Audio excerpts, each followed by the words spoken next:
distinguished guests and colleagues. I'm so happy to be here.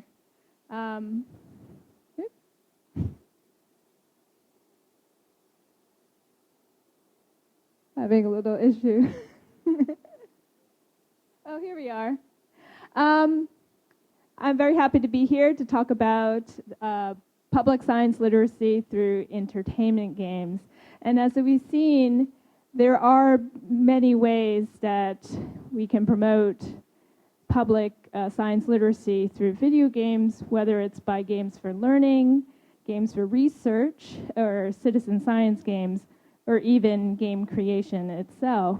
But I think that we shouldn't overlook the other way, which is the public consumption of games for entertainment.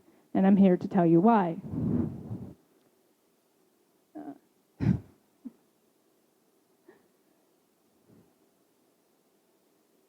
Here. Oh, no. I have to go back. There we go. So I've been very fortunate that I've been able to interface different types of games. I've been an entertainment game developer for over 15 years. I've worked as a producer and as a writer and as a game designer, working on such games as The Witcher for CD Projekt, Terminus, which is a space combat game for Vicarious Visions, as well as the fantasy title Wizard 101. And in 2005, I co-wrote a book with David Michael called Serious Games, games that educate, train, and inform.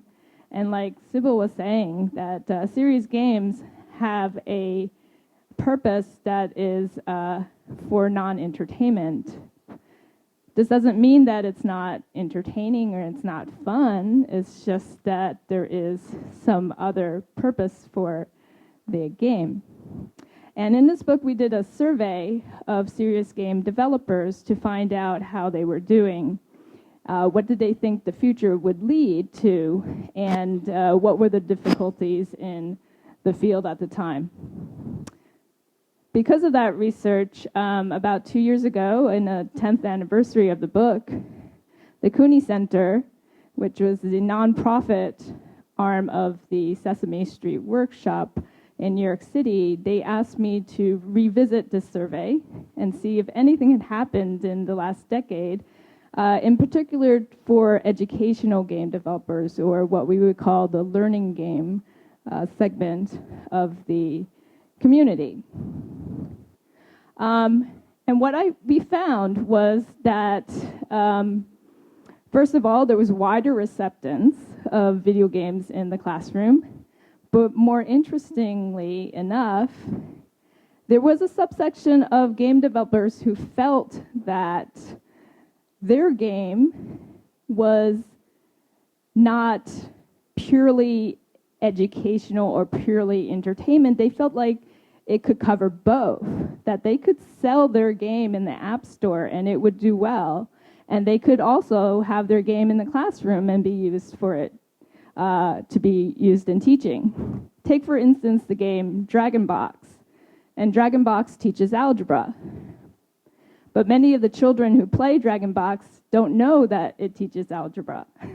It's been on the top charts for entertainment, and it's been on the top charts for education as well. In the same vein, Kawato Games' Hakitsu, which is a screenshot up here, it's a robot fighting game. It teaches JavaScript, and many of the players who buy it through the App Store have no idea that they're about to learn JavaScript.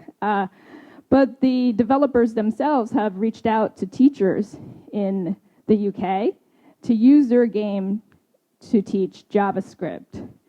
So this is what we would call stealth learning, because this is a method of learning where the players are not even aware that they are learning, or they may not be cognizant that there is an educational component, and yet it's inside the game.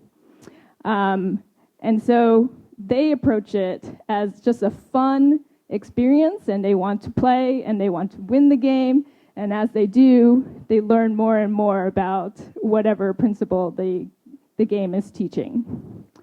Another way of interfacing with the public is through simulations. The US agency NASA, they wanted to reach the younger generation, and so they made an astronaut simulation game called Moonbase Alpha, distributed on Steam, a very popular entertainment game distribution network. And they succeeded in having downloads that they wanted. They wanted to get people to know what NASA's mission and goals were, and that's what they did. So we've seen this game before, but this is about citizen science games. And citizen science is from a long tradition of people who want to help science increase knowledge. These would be your butterfly collectors, your amateur astronomers, your bird watchers. Usually this is a subsection of the population that already is interested in science.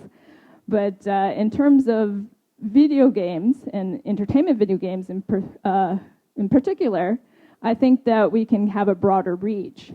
One of the most famous games already alluded to is Foldit, and through the sheer number of players, they were able to have a lot of achievements and breakthroughs through medical research. Finally, people believe that just through making games, you will learn a lot about principles, in particular the game creation tools or in the modifications of games.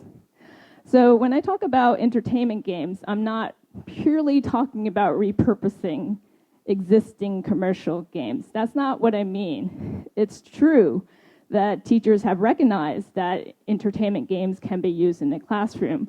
Portal, for instance, has been used to teach physics, and Minecraft and Civilization, a lot of other topics.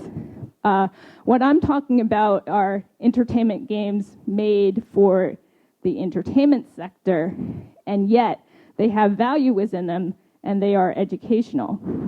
The first of these games is a indie hit. It's called Terragenesis. They use real data from NASA. They're very proud of it, too. It's a game where you terraform and you colonize space, and they even brought in the TRAPPIST-1 system. They bring in a lot of the NASA footage to make sure that it's based on existing data. We can look at another one called Plague Inc. This is another game purely for entertainment. The developer was so surprised that teachers and parents contacted him to tell him how much children were learning from his game. And in this game, you play a bacterium, or you play a virus or a fungus, and you're intent on destroying the world. So you need to learn a lot about how bacteriums grow, what viruses do, and transportation routes, geography. A lot of this is based on scientific principles. Even the Centers for Disease Control and Prevention have contacted the developer to have him talk.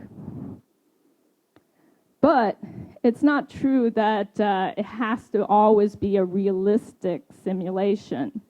Mary Flanagan at Dartmouth, who has a company called Tilt Factor, this is a game called Pox, which is about vaccination. And as you see, there's a game called Zombie Pox about the zombie apocalypse. The gameplay is exactly the same. It's just that one has a fictional trappings of being in zombie apocalypse world, and the other one is a realistic simulation about vaccinations. What they found is that the fictional trappings, actually those people remembered more about the scientific principles than the people playing the realistic one.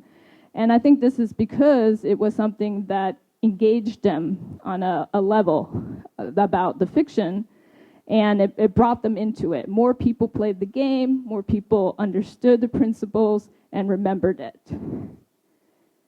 This is the same sort of thing that the Centers of Disease and Control and Prevention and the Office of Preparedness did with their zombie pandemic. A very popular campaign. Of course, they didn't realize it would be so popular. Now there's a comic book and other actual books based on the zombie pandemic, but all the information is exactly the same as their natural disaster kits, or for hurricanes or earthquakes. The way you prepare for a natural disaster, it turns out exactly the same way that you prepare for zombies. So, but because it's zombies, people have really enjoyed this. They want to promote it. They put it in their offices, and you get the same information sent to the public. So this is a purely fictional world, and yet it is giving important information to the public. And so we also saw with Kerbal Space Program, it's odd but true. Kids will learn astrophysics if you put it inside a game. And it's just one of those paradoxes that they don't mind. But if you say that this is an educational experience, we're in the classroom, they may not want to do it. So what entertainment games do is they give them the motivation to play this game. Entertainment games have a wider distribution. They have better production value. And also, the kids are motivated, or people are motivated to play it over and over and over until they win. And therefore, they're going to spend more time with it, and they're going to learn much more from it. And as Ralph Koster, who is a very famous game designer, said, fun is another word for learning. He wrote the book, A Theory of Fun, and it is a part of every single video game is that there's challenge, and part of the challenge is part of why you have fun.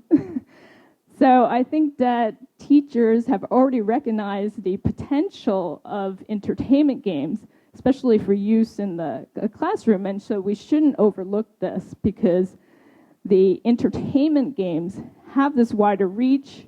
They have a better potential of reaching the public, and even though it may be stealth learning and they may not be cognizant of all the educational aspects, they are going to learn something out of it.